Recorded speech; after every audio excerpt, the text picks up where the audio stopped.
Olá, galera! Vamos falar sobre tecnologia.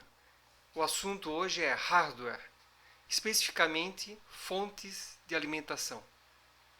Vamos lá para os nossos slides. Eu vou estar utilizando aqui o material da Cisco, o curso de IT Essential, né? Estamos no capítulo 1, na parte de fonte de alimentação, a fonte do computador, né? Nessa primeira parte aqui, eu não vou ler tudo especificamente, algumas coisas eu vou ler e vou estar explicando também, mas aqui está explicando sobre a fonte, então. Aqui temos a entrada onde vai o cabo de alimentação, onde entra a energia em 220 ou 110 volts, né? A fonte de alimentação, a potência dela é medida em watts e ela passa energia para esses cabos que estão aqui atrás, né? Esses cabos que vão para a placa-mãe, para os dispositivos, e a medida que é usada da energia que passa por ali é em volts. Então pode notar aqui que tem vários fios de cores diferentes. Pela cor do cabo a gente sabe quantos volts está passando. Então tem cabo de 12 volts, de 5 volts. Então, dependendo do que vai precisar alimentar na placa. Aqui mais abaixo é falado dos tipos das fontes. Vamos dar um zoom aqui para vocês enxergarem melhor. Então, aquelas mais antigas, né? A fonte AT, Advanced Technology, né? Esta é a fonte de alimentação para sistemas computacionais antigos, hoje é considerada obsoleta. Depois dela veio a ATX, o X aqui de Extended, é o X aqui, né? Esta é a versão atualizada da AT, mas ainda assim considerada obsoleta. E a mais comum, hoje em dia, que seria a ATX 12 volts aqui, ou 12V. Esta é a fonte de alimentação mais comum no mercado hoje. Ela inclui um segundo conector para a placa-mãe, para fornecer energia dedicada à CPU. E existem várias versões da ATX 12V. Então, como o hardware foi evoluindo, mais dispositivos ou dispositivos exigindo mais energia, só aquela fonte AT já não dava conta, então precisou de mais energia distribuída na placa-mãe. Tem essa EPS também, 12 volts. Esta foi originalmente projetada para servidores de rede, mas é comumente usada em modelos de desktop mais avançados. Então você de repente tem um desktop ali que necessita de muita energia. Aí você vai ter que usar uma fonte mais parruda, né? Mais potente. O que mais temos aqui? Temos na figura 2 aqui, vamos na figura 2. A figura 2 aqui tem os vários tipos de conectores. Então, no final do fio tem os conectores e cada conector é utilizado para algo específico, né? Então nós vemos aqui o primeiro conector de 20 ou 24 pinos. É o conector de placa-mãe. Vai fornecer energia para a placa-mãe em si. Então as placas-mãe mais antigas, elas eram de 20 pinos aqui, né? Então pode ver que tem 20 pinos, ó. 1, 2, 3, 4, 5, 6, tem 10 em cima, 10 embaixo, são 20 pinos. E as placas-mães mais modernas, 24 pinos. Por que está separado? Por que não está junto, né? Porque essa fonte aqui pode servir tanto para a placa-mãe mais antiga, quanto para a placa-mãe mais moderna, que exige mais energia. Então, é só colocar aqui no ladinho e encaixar na placa-mãe que vai funcionar. O outro conector aqui é o conector SATA, para unidade de disco, basicamente, né? É uma versão melhorada desse outro aqui, do Molex, que é o mais antigo, né? Para discos também, para unidades ópticas, CD, DVD, entre outros também. Então esse aqui é o Molex mais antigo. Mais abaixo aqui temos o conector Berg, aquele mais antigo usado para unidades de disquete, né? Esse aqui é o conector auxiliar, né? Então, dependendo da placa-mãe, vai precisar de mais energia, então tem cabos auxiliares para distribuir energia pela placa-mãe. Então, note que ele tem o mesmo formato aqui, ó, a ponta do conector principal aqui. É igual, só é tamanho menor aqui, né? Menos pinos, né? E esse aqui é o conector PCI, no caso aqui PCI Express, né? O padrão PCI é um padrão de barramento. É, você sabe que lá dentro do computador tem uma parte chamada slot. Né? Os slots ali é para você colocar as placas, né? Placa de rede, por exemplo, placa de vídeo. Né? Então o padrão PCI ele veio inicialmente para substituir as antigas AGP, aquelas placas de vídeo mais antigas, né?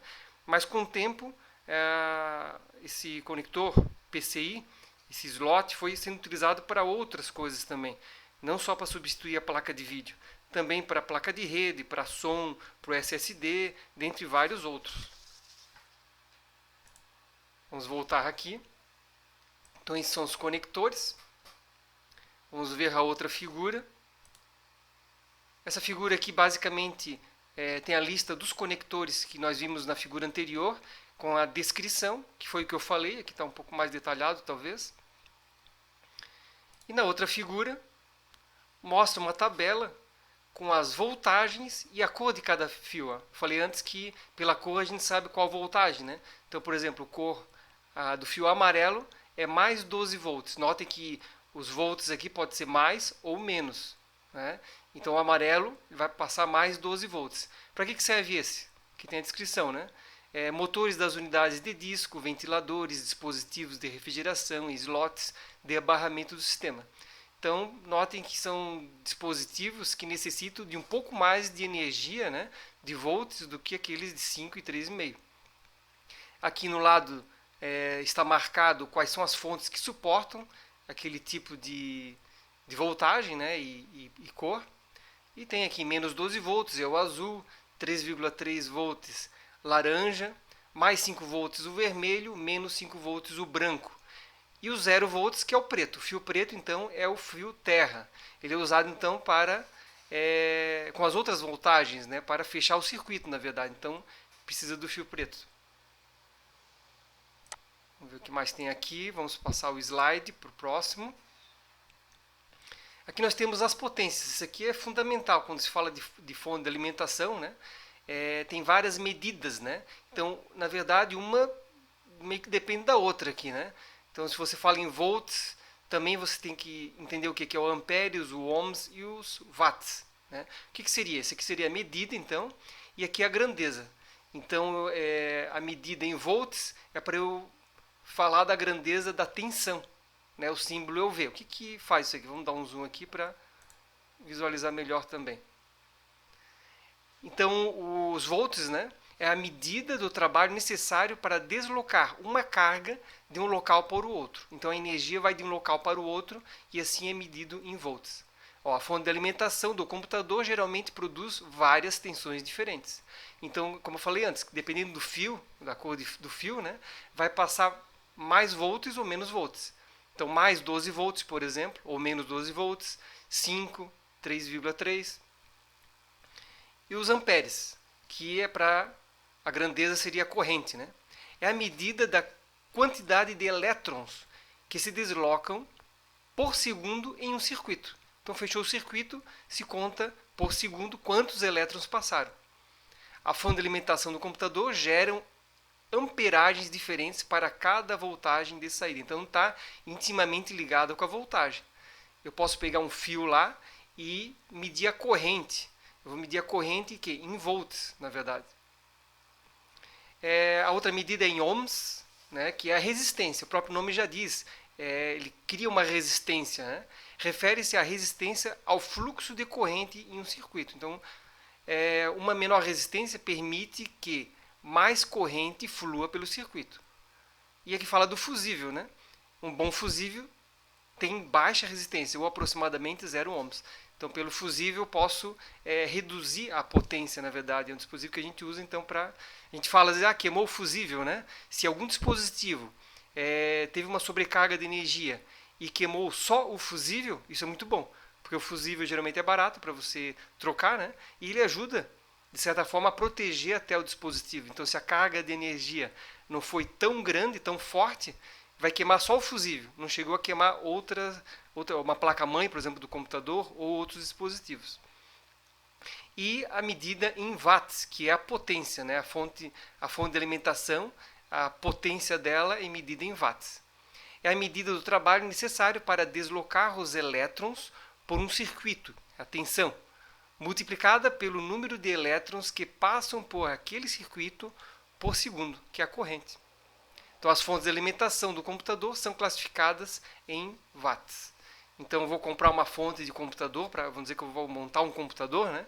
Eu vou comprar lá, por exemplo, uma fonte de 800 watts ou 1200 watts. Tudo depende do número de dispositivos e a carga que eles vão precisar.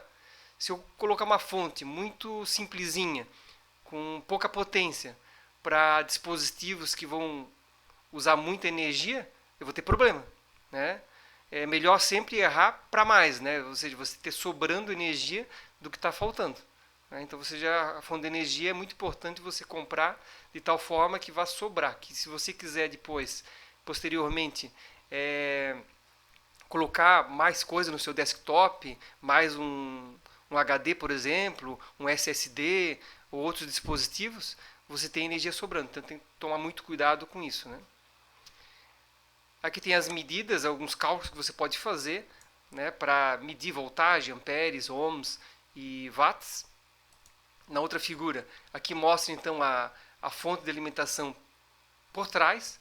Notem que aqui tem um botão de seleção, né, que está aqui selecionado como está 115, né, seria os 110 volts. Então, na tomada, pela tomada você vai estar recebendo 110 ou 115, que existe uma variação, né, ou 220 volts, né?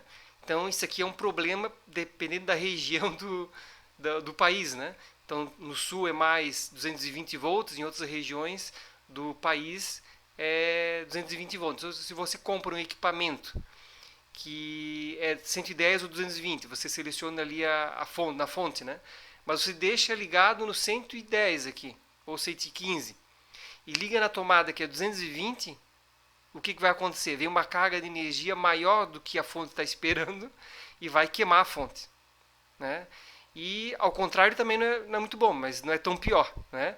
Se você tiver selecionado em 220, mas da sua tomada sai 110, você vai talvez até conseguir ligar o computador, mas vai começar a falhar alguma coisa, ele não vai funcionar corretamente, vai faltar energia.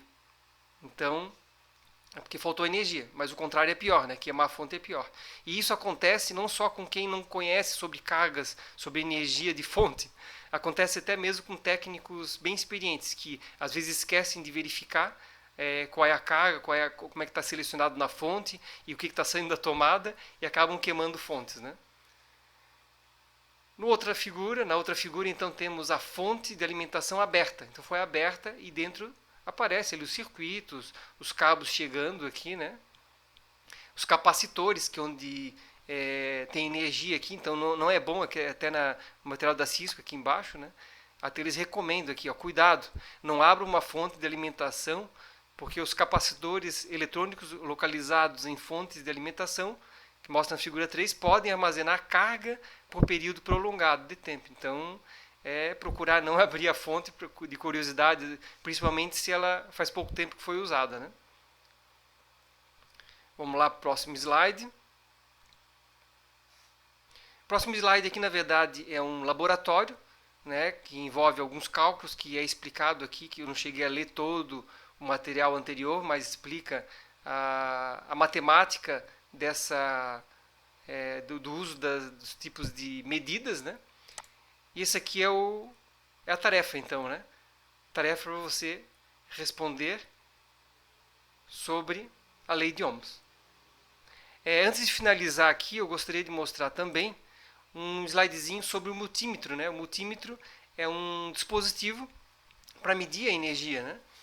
Então, a energia aqui ela mede em corrente alternada ou corrente contínua. Então, corrente alternada é aquela corrente, a energia que sai da tomada e vai até na fonte de alimentação.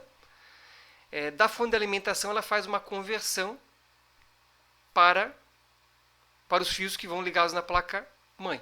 E isso vai em corrente contínua, né? Que é simbolizado, a sigla, né? CC ou DC, que seria em inglês, né? Então, a gente pode fazer a medida dessas correntes e medir também continuidade. Então, esse aqui é um multímetro, tem vários tipos de multímetro, né? Ele tem aqui um seletor para você escolha o que você vai medir. E tem dois bastões aqui, o preto que representa o terra, né, o fio preto, para fechar a corrente, com esse outro bastão que é o vermelho, né, que você vai estar colocando essas duas pontas, então, por exemplo, na tomada ou na ponta do fio, né. Vamos ver aqui o próximo slide. Aqui eu dei um zoom, né? E onde a gente seleciona. Então, por exemplo, aqui você vai medir a corrente contínua, o DC, você vai selecionar um desses aqui, ó. Né? 2 volts, 20, 200, 1000 volts, o máximo que você vai utilizar naquele momento. E o símbolo é esse daqui, né? O símbolo da corrente contínua. E esse aqui é a corrente alternada.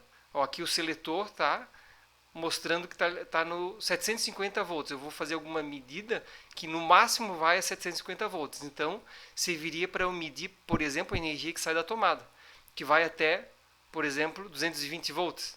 Né? Então, 200 seria muito pouco. Então, a gente coloca ali em 750. Né? E o símbolo é esse ali. Então, corrente alternada. A ondinha ali já mostra que é uma corrente alternada. Então aqui, usando a corrente alternada, pode notar aqui que está selecionado na corrente alternada, né?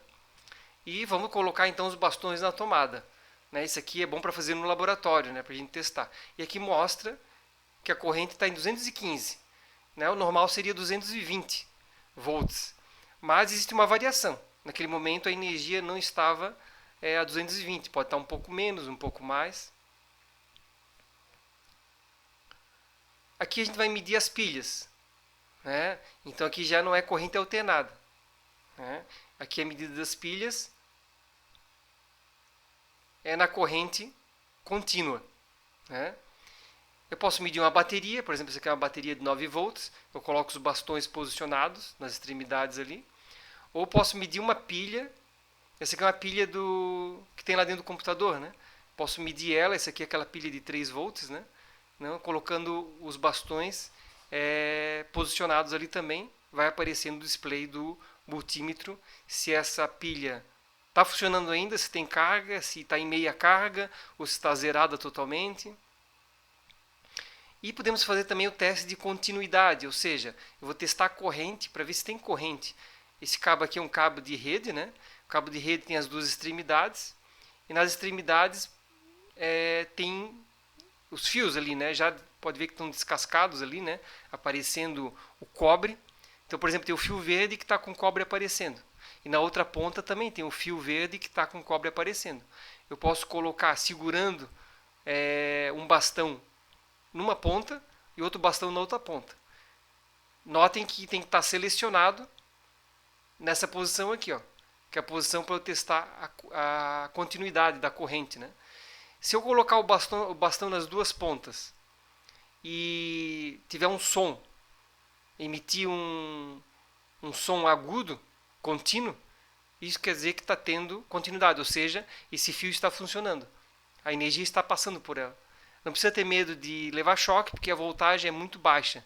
Então você não vai nem sentir nada, né? Mas vai ser o suficiente para saber que o fio está funcionando, que tem continuidade, né? Aqui novamente a voltagem, né, o 110, 220 volts ou 115 volts. Aqui para ligar a fonte, o computador está fechadinho, você aperta o botão para ligar o computador, ele vai ligar a fonte. Mas se eu tiver com a fonte fora do computador, né, só ligado na tomada fonte, mas eu quero ligar a fonte, como é que eu faço? Então tem essa técnica aqui, que é você pegar um clips, né, pegar esse clips e ligar entre o fio verde e algum fio preto. No caso ali tem um fio verde, né? Então liguei numa extremidade e num fio preto, que é o fio terra, né? Para fechar o circuito. Se eu fizer isso ali, ele já vai ligar a fonte. Então é uma técnica para você ligar a fonte sem botão, né? Aqui fazendo o teste da voltagem num cabo. Esse aqui é um cabo, aquele Molex, né? Então um cabo que sai da fonte. Coloco nas duas extremidades ali os bastões. O multímetro está selecionado ali que é até 20 volts, né? E no display mostra ali que tem 5,18 volts. Então tem aquela variação de 5 volts e alguma coisa ou um pouco menos. Aqui atividade em laboratório para a gente fazer, né? Quer dizer, testar na tomada, como a gente viu no slide anterior, testar as pilhas, testar a continuidade do cabo de rede, por exemplo, ligar a fonte daquela forma, sem um botão exatamente, e sim usando um clips, e testar a corrente, o DC, né? 20 volts, corrente contínua dos cabos da fonte. Né?